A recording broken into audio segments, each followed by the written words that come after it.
నమస్కారం అండి. ఎస్. ఇవాళ మొదటి రోజు పార్లమెంట్ వర్షాకాల సమావేశాలు ప్రారంభమయ్యాయి. మరి మొదటి రోజే ఆందోళనకరంగా ఈ సమావేశం అయితే కొనసాగింది. ముఖ్యంగా ఇటు ఆపరేషన్ సింధూర్కి సంబంధించి కావచ్చు, ఇటు ట్రంప్ మధ్యవర్తిత్వం కావచ్చు, ముఖ్యంగా ప్రతిపక్షాలు నిలదీస్తున్నాయి. మరి దీనిపై కేంద్రం సమాధానం చెప్పాలంటూ కూడా ఇప్పటికే నిలదీస్తున్నాయి. అంటే ఏమంటారు? ఒకటి, అపోజిషన్ డ్యూటీ అపోజ్ చేయాలి, అది తప్పలేదు. Duty of opposition is to oppose. రాజ్యాంగం చెప్తుంది, పార్లమెంటరీ డెమోక్రసీలో చేయవలసింది వాళ్ళ డ్యూటీ అది. దాంట్లో తప్పేం లేదు. అది లేకపోతే పార్లమెంటరీ డెమోక్రసీ కాదు.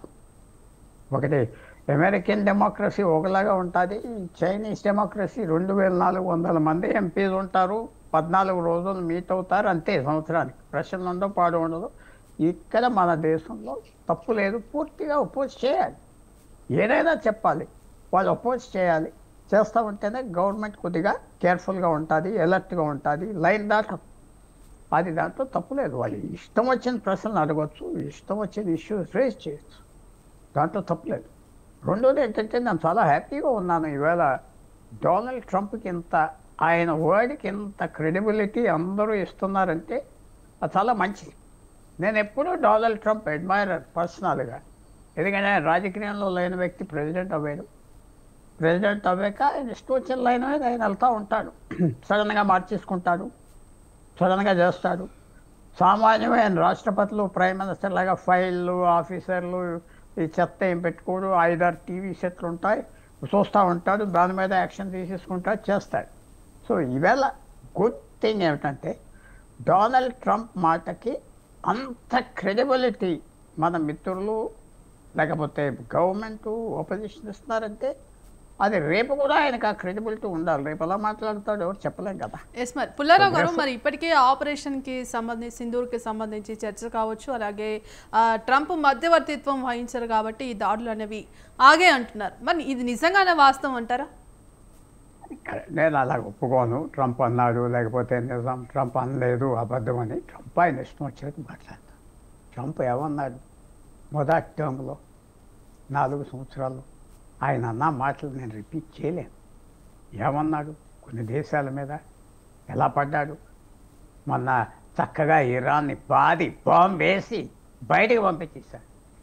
అలాగే ఇప్పటికి ఎంతమందిని చంపించేశాడు ఓపెన్గా చెప్తాడు. నేను వాళ్ళని చంపించేసా, ఇరానియన్ జనరల్ వాళ్ళని అసాసినేట్ చేయించా అని ఓపెన్గా అంటున్నాడు. ట్రంప్ మాట మనం కేర్ఫుల్గా తీసుకోవాలి. మళ్ళీ పొగిడినా కేర్ఫుల్గా తీసుకోవాలి, మనం తిట్టినా కేర్ఫుల్గా తీసుకోవాలి.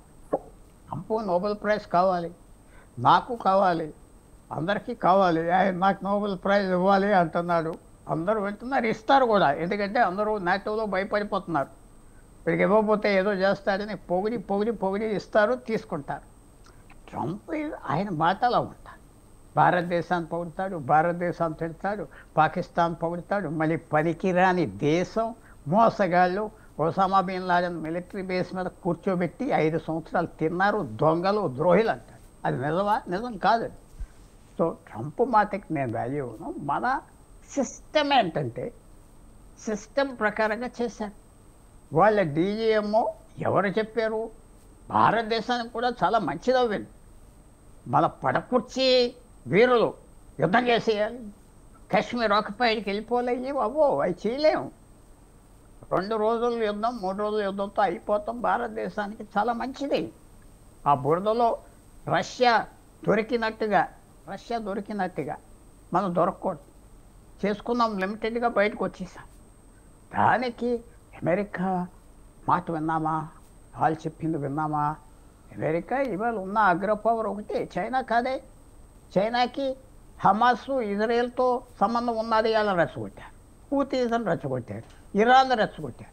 ఆఖరికి వాళ్ళ మీద బాధేసి చంపేస్తూ ఉంటే పట్టించుకోలేదు. కమిట్మెంట్ ఇష్యూస్ అంటున్నారు. కమిట్మెంట్ అంటే ఒక అబ్బాయి ఒక అమ్మాయిని పెళ్లి చేసుకుంటానని పెళ్లి చేసుకోకుండా వెళ్ళిపోతే వాడికి కమిట్మెంట్ చేయలేదంట. అలా చేస్తుంది చైనా.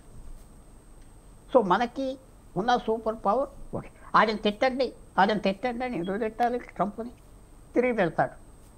వాడికి ఆడియన్స్ 100 కోట్ల మంది వింటారు. నిశ్శబ్దంగా ఉంటాం, ఆ సునామీ అయిపోతుంది, మర్చిపోతారు, మనం మొదలు. దాంతో చక్కగా బీజేపీ వాళ్ళు నరేంద్ర మోడీ గారిని డిఫెండ్ చేసుకుంటారు. మన దేశం పాయింట్ చెప్పు, జూన్ 18వ తారీఖు ఈ సంవత్సరం 35 నిమిషాలు ఈ దేశం ప్రధానమంత్రి ట్రంప్తో మాట్లాడి ఫోన్ మీద ఏమయ్యా ఏం మాట్లాడావంటే అలా కాదు ఇలా కాదు అన్నాడు. 2 రోజులు ఊరుకున్నాడు, మళ్ళీ మొదలుపెట్టాడు. సో అది నిజమా? ఇంకోటి కూడా చెప్తున్నా, అది నిజమైనా తప్పేం లేదు. ఎందుకంటే మనకి పీస్ రావటం మంచిది, పీస్ రావటం మంచిది. 2 రోజుల్లో అవగొట్టేసాం, చేయవలసిన చెప్పేసాం, కొత్త పాలసీ పెట్టారు. ఈ ఉగ్రవాదులు ఎవరైనా మళ్ళీ వస్తే యుద్ధం స్టార్ట్ చేస్తాం. ఎవరు అనుకోలేదు కదా. ఇది మే 9 ముందల మే 9 ముందల ఎలా జరుగుతుందని ఎవరు అనుకోలేదు కదా. నేను కూడా అనుకున్నా ఏం చేస్తారు పహల్గామ్కి. యాక్షన్ తీసుకున్నారు, యాక్షన్ ఆగిపోయింది. 120 బాంబులు ఉన్నాయి మాకు, వేసేస్తాం మీ నెత్తి మీద, విజయవాడ మీద, కర్నూలు మీద, ఎక్కడ అదే నంద్యాల మీద ఎక్కడో ఉన్నారు, వేసేస్తాం.